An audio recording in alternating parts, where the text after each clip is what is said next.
Assalamu alaikum. In this lecture we will learn about waterfall model. तो पिछले lectures में हमने सॉफ्टवेयर इंजीनियरिंग की डेफिनेशंस पढ़ी थी, फिर सॉफ्टवेयर की क्वालिटीज़ पढ़ी थी और SDLC पढ़ा था। इसमें जो है वाटरफॉल मॉडल को स्टडी करना है और वाटरफॉल मॉडल के जो है डिफरेंट नेम्स भी जो है पेपर में आ सकते हैं, जैसे कि क्लासिकल मॉडल, सिस्टमैटिक मॉडल और सीक्वेंशियल मॉडल।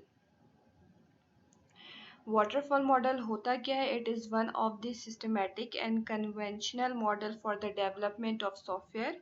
ये जो है एक कन्वेंशनल और सिस्टमैटिक मतलब एक सिस्टम को फॉलो करते हुए जो है डेवलप किया जाता है ताकि हम एक सॉफ्टवेयर को डेवलप करें। बेसिकली ये स्टेप्स डिफाइन करता है जिसके थ्रू जो है हम एक सॉफ्टवेयर को डेवलप करते हैं।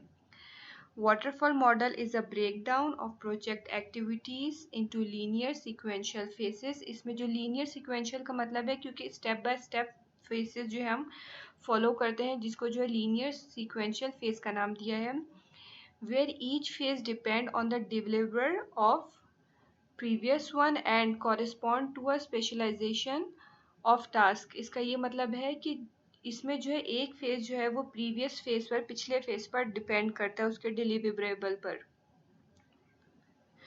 जब एक फेज डेवलप होगा, डिलीवर होगा, तो फिर उसका जो आउटपुट होगा नेक्स्ट फेज के लिए इनपुट होता है। ये जो है इसके फेसेस हैं: software requirement analysis, system design, implementation, testing, development को हम एंड अगेन मेंटेनेंस। ये सारे फेसेस जो है नेक्स्ट में डिफाइन है। अब फर्स्ट फेज जो है वो सिस्टम इंजीनियरिंग है। तो सिस्टम इंजीनियरिंग में हम क्या करते हैं? Identify all the end users मतलब जिन्होंने यूज़ करना है सिस्टम को। तो हम ये देखते हैं कि जो सॉफ्टवेयर डेवलप हो रहा है वो किसके लिए यूज़ हो रहा है। सपोज़ अगर मैं एक स्कूल मैनेजमेंट सिस्टम बना रही हूँ तो वो जो है स्कूल जो है किस लेवल का है, मतलब हायर लेवल के स्कूल के स्टूडेंट्स हैं किस लेवल के। या तो फिर सपोज़ अगर हम एक नेटफ्लिक्स की एप्लीकेशन है तो उसके यूज़र्स कौन होंगे। तो जो भी एप्लीकेशन डेवलप होती है उसके एंड यूज़र्स को देखा जाता है। Next, identify all major problems, constraints and opportunities. अब जो एक रिक्वायरमेंट दी गई है उसका प्रॉब्लम क्या है, कंस्ट्रेंट मतलब उसमें जो है क्या क्या प्रॉब्लम्स आ सकती हैं, एंड अपॉर्चुनिटीज़ और मैं उसमें जो है बीइंग अ डेवलपर क्या क्या मेरे लिए अपॉर्चुनिटीज़ हैं। Identification of initial cost, software की जो है डेफिनेटली कॉस्ट क्या होगी। Initial feasibility report is develop which is the actual output. अब इसमें हम आउटपुट मेंशन करना ज़रूरी होता है क्योंकि वो नेक्स्ट फेज का इनपुट होगा। तो इसमें एक रिपोर्ट बन जाती है कि जो है बेसिकली एंड यूज़र कौन होगा, कॉस्ट क्या होगी, अपॉर्चुनिटीज़ क्या होंगी और प्रॉब्लम्स क्या होगी। नेक्स्ट फेज है रिक्वायरमेंट एनालिसिस। रिक्वायरमेंट एनालिसिस में ये होता है कि in this phase we completely analyse the complete system and identify the following information. जो कंप्लीट सिस्टम होता है हम उसको एनालाइज करते हैं कि वो किस तरह से होगा और उसके लिए इन्फॉर्मेशन को कलेक्ट करते हैं। Deficiency in existing system, suppose अगर एक स्कूल मैनेजमेंट बना हुआ है, या स्कूल मैनेजमेंट की बात ना करें, किसी शॉपिंग मॉल का जो है एक डेटा बना हुआ है तो उसमें इनिशियल डेफिशिएंसी कहते हैं कमी को। तो उसमें कमी क्या है, तो उसमें मेरे लिए क्या अपॉर्चुनिटीज़ है, उसके कंपोनेंट्स कौन कौन से यूज़ होंगे, उसमें प्रॉपर्टीज़ क्या होंगी और major functionalities of the propose system. अब वो जो हम सिस्टम बनाने जा रहे हैं उसकी फंक्शनैलिटीज़ क्या होंगी, कि अगर एक सपोज़ स्कूल मैनेजमेंट ही ले लें तो उसमें जो है स्टूडेंट का रिकॉर्ड किस तरीके से एंटर होगा, बायोमेट्रिक सिस्टम होगा कि नहीं होगा, फिंगरप्रिंट सेंसर के थ्रू अटेंडेंस होगी, टीचर के लिए क्या पॉसिबिलिटीज़ हैं, स्टूडेंट के लिए क्या पॉसिबिलिटीज़ हैं, और उसमें डेटा स्ट्रक्चर क्या यूज़ होगा, मैं जो हूँ उसमें कौन सी जो है टेक्निक क्यू की यूज़ करने वाली हूँ, या कौन सी डेटा स्ट्रक्चर की टेक्निक बेसिकली फॉलो होगी, कौन सी सॉर्टिंग टेक्निक्स यूज़ होंगी। तो ये सारे जो डेटा स्ट्रक्चर के कॉन्सेप्ट्स हैं वो यहाँ पर हम चेक करेंगे कि कौन सा अप्लाई होगा। Performance in term of speed, अब उसकी जो है डेफिनेटली क्या स्पीड होगी, उसकी क्या परफॉर्मेंस बेसिकली होगी, सिस्टम जो हम डेवलप करने वाले हैं। अब ये कंटिन्यू है जो पिछला फेज है उसमें फैक्ट फाइंडिंग टेक्निक से, अब क्योंकि रिक्वायरमेंट कलेक्ट करनी है तो रिक्वायरमेंट हम इंटरव्यू के थ्रू भी कंडक्ट कर सकते हैं, कि जिससे मैं चाह रही हूँ जो बंदा सॉफ्टवेयर मतलब डेवलपर होगा और जो बनवाने वाला होगा वो उससे रिक्वायरमेंट इंटरव्यू के थ्रू भी कंडक्ट कर सकता है। क्वेश्चनेयर भी हम लोगों को दे सकते हैं कि वो क्या चाहते हैं कि इसमें क्या क्या रिक्वायरमेंट है, ऑब्जर्वेशन कि ऑब्जर्व करें कि यूज़र की डिमांड क्या है। आउटपुट डेफिनेटली इसका आउटपुट क्या होगा, cost of software, cost identify करेंगे और सॉफ्टवेयर रिक्वायरमेंट स्पेसिफिकेशन के जो है अब इस सॉफ्टवेयर की क्या क्या रिक्वायरमेंट्स हैं। थर्ड फेज है design, software design.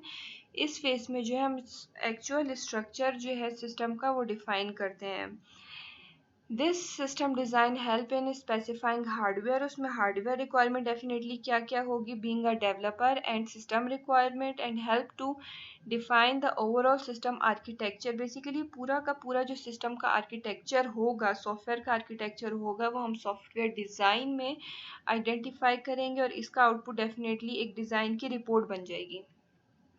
Next phase है, इन this phase design report is converted into computer program. अब वही बात आ गई कि पिछला जो है आउटपुट जो है इसका इनपुट होगा, जो डिज़ाइन रिपोर्ट बनाई थी उसकी हम यहाँ पर अब कोडिंग कर देंगे। इसमें क्या होगा, इनपुट जो भी हमने डिज़ाइन में दिया हुआ था तो उसको जो है हम फर्स्ट डेवलप करेंगे, छोटे छोटे प्रोग्राम्स बनाएंगे और जो छोटे प्रोग्राम होते हैं वो एक यूनिट्स कहलाते हैं और उसको फिर हम नेक्स्ट फेज के लिए इंटीग्रेट कर देंगे। इसका आउटपुट यही होगा कि कोडिंग हो जाएगी जो भी हमने डिफाइन किया होगा।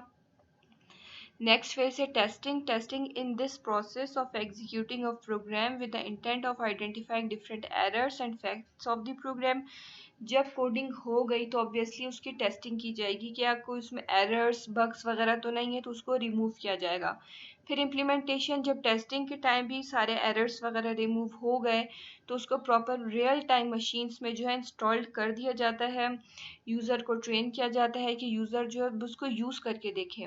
7 स्टेप जो है फाइनल स्टेप है, उसकी मेंटेनेंस की जाती है। मेंटेनेंस क्या है कि कोई भी चीज़ डेफिनेटली अब यूज़र को दी गई है, यूज़र को उसमें कोई रिक्वायरमेंट चेंज करनी है तो वो उसकी मेंटेनेंस होगी कि भाई इसमें अब और क्या चीज़ें अपग्रेड हो सकती हैं। Any change in software after it's formal release is maintenance.